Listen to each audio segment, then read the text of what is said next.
Good evening to everyone. Welcome to vision MPTET 2020। बात की जा रही है आपकी ईवीएस की, और ईवीएस के अंतर्गत हम बात करेंगे आपके मोस्ट इंपॉर्टेंट क्वेश्चंस होने वाले हैं। आज आपके 15 प्लस वन लाइनर फैक्ट रहेंगे, पर इनमें बहुत सारी जानकारी है जो कि आपके लिए क्या होगी, बहुत ही होगी फ्रूटफुल। ठीक है ना। बात कर लेते हैं आखिर ऐसे कौन से क्वेश्चन है, वो क्वेश्चन जो हमने पढ़े हुए हैं लेकिन वो क्या है करंट में किस तरीके से रिलेट करके आपसे पूछे जा सकते हैं, उनको हम इसी वीडियो में डिस्कस करने जा रहे हैं। Let us start. बात कर लेते हैं। सबसे पहला है आपका विश्व पर्यावरण दिवस 2019 की थीम है। ठीक है ना। क्या थीम है 2019 की विश्व पर्यावरण दिवस की? सभी अच्छे से परिचित है कि 5 जून को हम क्या मनाते हैं, विश्व पर्यावरण दिवस मनाते हैं। लेकिन अगर इसकी थीम की बात की जाती है तो इसकी जानकारी भी आपको होनी ही चाहिए। बीट एयर पोल्यूशन इसकी थीम रखी गई है। ठीक है ना। बीट एयर पोल्यूशन आपकी इसकी थीम रखी गई है। यहीं पर अगर हम बात करते हैं आपके नेक्स्ट आपका विश्व जल दिवस की, जिसे आप 22 मार्च को क्या होते हैं सेलिब्रेट करते हैं। लेकिन अगर यहाँ पर भी अगर 2019 की थीम पूछ ली जाती है तो इसकी जो थीम रखी गई है वो किसी को पीछे नहीं छोड़ना, किसी को पीछे नहीं छोड़ना इसकी थीम रखी गई है। तो आप समझ सकते हैं ये क्वेश्चन रियल में इम्पोर्टेंट है या नहीं है। ओके। बात करते हैं नेक्स्ट आपके ओजोन परत संरक्षण दिवस, जिसे आप क्या 16 सितंबर को मनाते हैं। अगर बात की जाती है आपका जो 16 सितंबर है वो आपका कॉन्सेप्ट कहाँ से आया हुआ है, तो आपको पता होना चाहिए कि वो हमारा कहाँ से आया हुआ है, मॉन्ट्रियल प्रोटोकॉल से आया हुआ है। ठीक है ना। जो मॉन्ट्रियल समझौता हुआ था, कब साइन किए गए थे इसमें, 16 सितंबर 1987 में इसमें साइन किए गए थे। और यहीं से आपका 16 सितंबर का कॉन्सेप्ट आया हुआ है। और ये आपका जो प्रभावी हुआ था, कब हुआ था, 1989 में प्रभावी हुआ था। ओके। बात कर लेते हैं आपके कि अगर पूछा जाता है 16 सितंबर को जो आप ओजोन परत संरक्षण दिवस मनाते हैं तो 2019 में इसकी थीम क्या रखी गई है, तो इसकी थीम आपको जानकारी होनी चाहिए कि 32 ईयर्स ऑफ हीलिंग इसकी थीम रखी गई थी आपके ओजोन परत संरक्षण की। ओके। इसी में आपका एक मोस्ट इंपोर्टेंट क्वेश्चन और बन जाता है, कोप के बारे में हमने बात की थी, कॉन्फ्रेंस ऑफ पार्टी जिसे आप कहते हैं, हर वर्ष सम्मेलन होता है। अगर बात की जाती है 2019 के सम्मेलन की तो ये आपका कोप 25 सम्मेलन था। और ये आपका कहीं हुआ, कहाँ हुआ है, आपका स्पेन में हुआ है, स्पेन के मैड्रिड में। ठीक है ना। नेक्स्ट हम इसी में बात करेंगे आपके भारत में केंद्रीय जल आयोग, सिंचाई एंड बाढ़ नियंत्रण विभाग और आपका जल संसाधन विभाग। ठीक है ना। ये आपके जो विभाग और जो ये आपका आयोग है, ये तीनों आयोग, इनमें से आपका कोई भी बाढ़ की चेतावनी जारी कर सकता है। ये आपका रिपीटेड क्वेश्चन है, लास्ट ईयर भी आपके एमपी टेट में पूछा गया था। ठीक है ना। और टेट के एग्जाम में भी ये क्वेश्चन क्या है, कई बार पूछा गया है। ठीक है ना। यहाँ पे आपको कंफ्यूज नहीं होना है। यहाँ पर क्या है, बाढ़ की चेतावनी कोई भी जारी कर सकता है। ठीक है ना। चाहे वो आपका केंद्रीय जल आयोग हो, सिंचाई एंड बाढ़ नियंत्रण विभाग हो, या आपका जल संसाधन विभाग हो। अब आप इनकी स्थापना भी देख सकते हैं कि कब हुई है कब नहीं हुई है। ठीक है ना। अगर बात की जाती है नेक्स्ट इसी में भारतीय राष्ट्रीय आपदा प्रबंधन संस्थान। ठीक है ना। भारतीय राष्ट्रीय आपदा प्रबंधन संस्थान की स्थापना कब की गई है, तो 27 सितंबर 2006 को की गई है।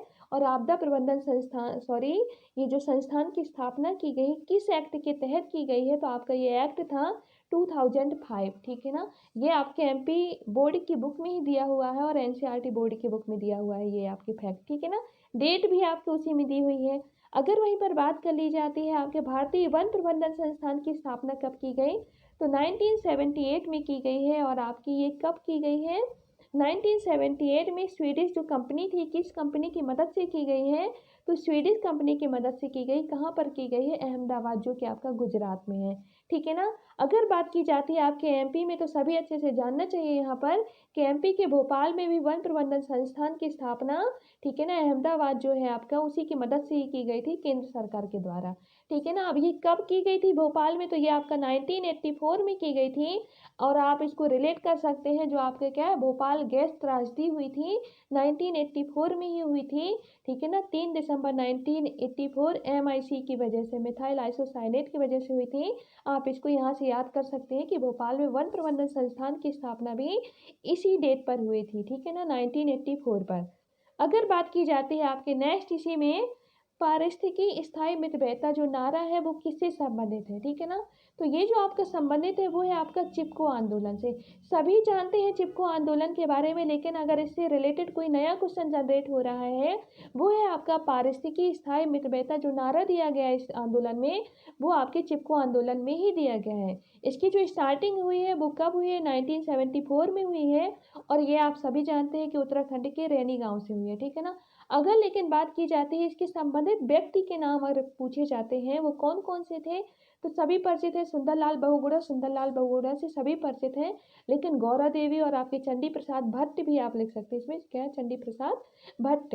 ये तीनों नेम आपके क्या है ऑप्शन में रख दिए जाएंगे और पूछा जाएगा इनमें से कौन से संबंधित नहीं है, तो ये तीनों आपके क्या है, सभी आपके आपके संबंधित हैं आपके किससे, चिपको आंदोलन से।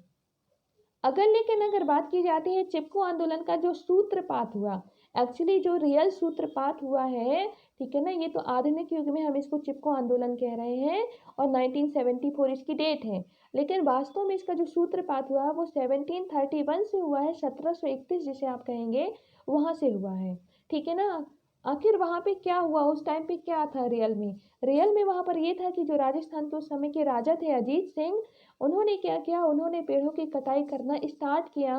तो वहाँ के जो आपके क्या है समाज के लोग थे, वहाँ पर जो अमृता देवी बिश्नोई नामक जो महिला थी, वो सबसे पहले आकर के क्या हुई, पेड़ों से लिपट गई। और आपका ये कहाँ पर हैपन हुई, ये जो घटना हुई, खेजरेली गांव में ही आपके खेजरी नामक जो वृक्ष है, इनको बचाने के लिए आपके अमृता देवी बिश्नोई और इनकी जो 3 बेटियां थी, बच्चियां थी, इन्होंने क्या है अपनी जान दे दी, उन पेड़ों से लिपट गई, चिपक गई, इसलिए उसको क्या है वो जो कॉन्सेप्ट क्रिएट हुआ, जनरेट हुआ, वो वहीं से बना हुआ है, ठीक है ना।